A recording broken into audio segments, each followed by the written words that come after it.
Bom, sexto ano, vamos lá para a última parte da nossa revisão. Agora eu vou continuar falando de hidrosfera, mas eu vou focar mais é, em três coisas que a gente precisa se aprofundar: as bacias hidrográficas, os rios e as águas subterrâneas, certo? Vou começar aqui falando sobre as bacias hidrográficas. Então, vamos lá. As bacias hidrográficas, a gente está falando de um conjunto, né, do rio e toda ali a sua estrutura. Então, quando a gente fala de uma bacia, a gente precisa considerar cinco elementos principais. Vou colocar o H aqui, mas vocês entendem que é hidrográficas. Então, a gente está falando da nascente, que é onde o rio começa, certo? Depois, a gente está falando do rio, né, principal, o curso que ele vai fazer, né, o leito do rio. A gente está falando também dos afluentes e a gente tem também a foz, que é onde o rio termina. E uma coisa muito importante que não podemos esquecer também são os divisores de água, ou a gente pode usar a palavra interflúvio também, tá? Então, esses cinco principais elementos. Vamos olhar uma imagem para ficar mais claro. Então, a nascente é onde o rio nasce, por isso tem esse nome, onde ele começa. Geralmente, as nascentes, elas são em áreas mais altas do relevo, e aí a água vai escorrendo, né, vai, por conta da ação da gravidade, ela vai seguindo para áreas mais baixas do relevo. Só que não é só a água da nascente que abastece o rio, a água das chuvas também. A gente viu no vídeo anterior quando a gente falou sobre o ciclo hidrológico, né? Então, o rio ele vai ser abastecido pela água da nascente, né? De onde ele surge, pela água das chuvas e agora indo para o segundo elemento, ele também vai ser abastecido por rios menores que a gente chama de afluentes. Então, o rio principal, vocês podem ver que é esse aqui do meio, né? Aqui é o leito do rio, ou seja, o espaço que o rio ocupa. Os afluentes são rios menorzinhos, como dá para ver aqui, que vão se encontrando com esse rio principal. Então, esses afluentes também são importantes para manter o nível do rio. Se um afluente seca, a gente vai ter uma alteração aqui no nível do rio. É, e aí, um outro elemento importante, né, é a foz. Então, se o rio nasce lá na nascente, ele vai terminar onde? Um lugar que a gente chama de foz. Essa foz, ela pode ser dentro de um continente ou ela pode ser no mar, tá? Aqui, por exemplo, está mostrando uma foz que termina no mar. Essa foz, ela pode ser de dois tipos, aí eu vou anotar o nome aqui para vocês. A gente pode ter a foz em delta ou em estuário, certo? E aí, uma vai terminar com um único canal e a outra vai terminar em vários canais, tá? E a gente tem também os interflúvios, certo? Os interflúvios são aquelas áreas mais altas do relevo, como vocês podem ver aqui. Então, o que que isso significa? Que os interflúvios, eles vão delimitar o espaço de uma bacia hidrográfica, eles vão cercar. Então, o interflúvio é o que eu falei do divisor de água, porque o rio, ele não vai conseguir passar para o outro lado, porque isso aqui é muito alto, e o rio não escala a montanha, ele desce ela. Então, do outro lado vai ter outra bacia hidrográfica. Então, esses divisores de água, eles delimitam até onde vai cada bacia hidrográfica, tá? Isso Isso é uma bacia hidrográfica, é o conjunto desses cinco elementos: a nascente, a foz, o rio principal, os afluentes, né, e os interflúvios ou divisores de água, tá? Uma coisa importante, gente, é que a forma como a gente ocupa o solo pode influenciar em uma bacia hidrográfica, tá? Então, se a gente constrói casas muito perto aqui do rio, a gente pode, né, como a gente vê perto da escola, a gente pode ver que há o descarte irregular de esgoto, por exemplo, nesse rio, vai ter uma série de consequências, ou pessoas que constroem muito próximos aqui da encosta, né? Então, tira a vegetação e constrói muito próximo aqui da encosta. O rio, ele vai fazer o caminho dele. E aí, isso envolve processos como a erosão fluvial que a gente viu, e aí pode acontecer deslizamentos também. Então, é muito importante que a gente entenda as bacias hidrográficas para saber onde a gente pode ou não colocar construções, onde a gente pode ou não ocupar o solo, tá? E aí, aqui eu tenho duas imagens para vocês, né, com essa pergunta. Se vocês já tiveram a oportunidade de observar um rio de perto.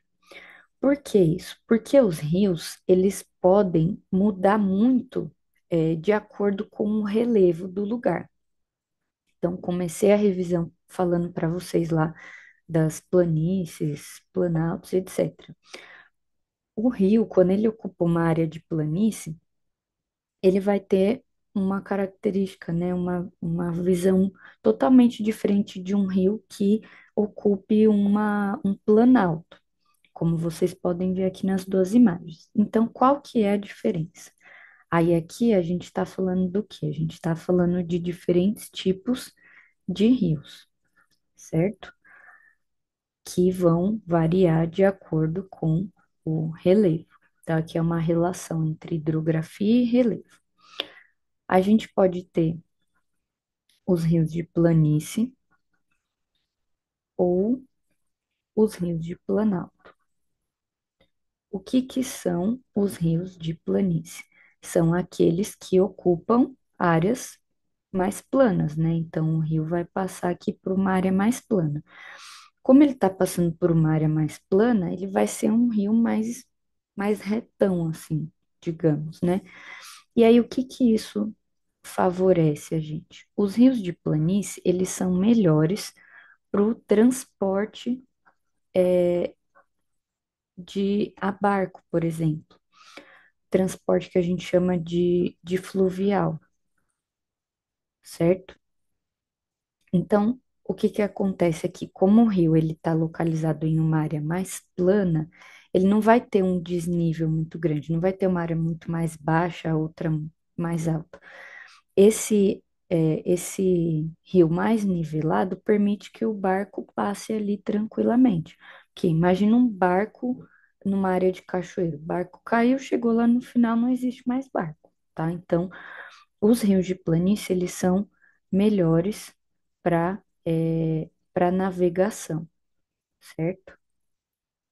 Tentei fazer um barquinho aqui. Eles são melhores para navegação porque eles têm um desnível menor. Agora, os rios de planalto, eles são rios localizados em áreas planálticas e como eu falei para vocês, os planaltos são áreas com desníveis. Ou seja, a gente tem uma área mais alta aqui, outra área mais baixa ali. Quando o rio vai passando aqui, ele não vai reto, né? Ele vai descer. E é assim que a gente pode ver a formação de cachoeiras, por exemplo, né? Uma queda d'água, cataratas, coisas do tipo. Como eu falei, esse rio aqui, ele não é benefício para o transporte fluvial. Aqui o benefício é para geração de energia. E aí, por que isso? Em uma usina hidrelétrica, a gente precisa que a água passe com força. No que ela vai passando com força, ela vai movendo umas turbinas, e essas turbinas é o que vai gerar a energia que a gente consome. A energia elétrica que eu estou usando, por exemplo, aqui, ela vem de uma usina hidrelétrica. Então, é por isso que os rios de Planalto, eles são melhores para a geração de energia, porque aqui a água já está vindo com força, né? Se fosse aqui, que a água vem tranquila, não ia gerar uma energia tão grande como ela vem aqui dos rios de Planalto, tá? Então, só para retomar aqui a imagem, na primeira a gente está falando de um rio de planície, com certeza vocês responderam isso, e aqui a gente tem um rio de Planalto, com certeza vocês responderam isso também, certo? Por último, então, vou falar agora das águas subterrâneas. As águas subterrâneas, elas são reservas de água que estão abaixo do solo, né? E elas geralmente se acumulam em sedimentos ou em fraturas de rochas, né? Elas podem ser encontradas nesses dois lugares. Só vai ter algumas diferenças com relação à acessibilidade, digamos assim. Então, e aqui a gente pode chamar as águas subterrâneas também de aquíferos, tá? Por isso que aparece essa palavra. Como que funciona a formação de um aquífero? Já expliquei um pouco para vocês quando eu falei do ciclo da água, né? Que as águas subterrâneas, elas vão ser formadas pela água da chuva que se infiltra no solo. Então, é uma parte do ciclo d'água que vai entrar no solo e vai se acumulando aqui em partes mais baixas. Esses aquíferos, eles também são muito importantes para abastecimento dos rios, dos lagos também, porque eles vão ter contato com o leito, né? Então, eles também vão abastecer os rios e os lagos. E aí, como que funciona, né? A gente pode ter água subterrânea que se acumula em sedimentos. Geralmente, esses aqui são os aquíferos que a gente chama de livres ou os lençóis freáticos, que estão em uma área logo abaixo aqui do solo, tá? Como vocês podem ver aqui. Esses, eles são de mais fácil acesso, porque a gente tem que perfurar pouco até chegar a essa água, né? Mas a gente também vai ter os aquíferos confinados ou os lençóis artesianos. O que é isso? São aqueles aquíferos que estão mais lá nas áreas mais profundas. Geralmente, esses são formados em pequenos espaços de rochas magmáticas ou metamórficas, que são rochas mais resistentes, elas não têm poros como esses, são os espacinhos entre as rochas magmáticas é bem menor. Então, aqui a água não vai se acumular nas fissuras não vai se acumular nos sedimentos, ele vai se acumular nas fissuras das rochas. Então, algumas fraturazinhas, né? Onde a rocha vai ali se quebrando. E esse aqui, ele é mais difícil de acessar, porque ele está mais lá no fundo. Então, um poço artesiano, a gente tem que cavar mais fundo para chegar a essa água aqui. Uma outra coisa importante, gente, já existe, infelizmente, um impacto ambiental relacionado aos aquíferos, que é a contaminação, a poluição. Como isso acontece? É, Se a gente joga um monte de lixo e o lixo gera churume, esse churume, ele é prejudicial à saúde. E quando ele entra aqui, ele vai contaminar toda a água. Não só isso, uso de agrotóxico. Quando a gente põe um agrotóxico na planta e rega, o agrotóxico ele vai também se infiltrar no solo. Então, é um perigo muito grande o que a gente faz em cima do solo, não só por conta da contaminação do solo, mas também do que está abaixo dele, ou seja, os aquíferos. Então, a gente tem que tomar muito cuidado com isso. Os aquíferos, eles não estão, infelizmente, livres dos impactos ambientais também. Só que os aquíferos que estão mais propensos a acontecer isso são esses aqui, ó, que estão mais próximos, ou seja, os livres, né? Os lençóis freáticos, eles correm mais risco de contaminação do que os artesianos, porque os artesianos estão mais lá no fundo e geralmente tem uma camada de rocha antes dele, certo? Bom, gente, então com relação à prova de vocês é isso. Olhem os vídeos, revisem as anotações de vocês, enfim. Eu vou ver se eu consigo deixar esses rabiscos que eu fiz aqui junto com o vídeo aí, para vocês terem acesso. E é isso. Estudem bem, aproveitem o final de semana e até a semana que vem e boa prova.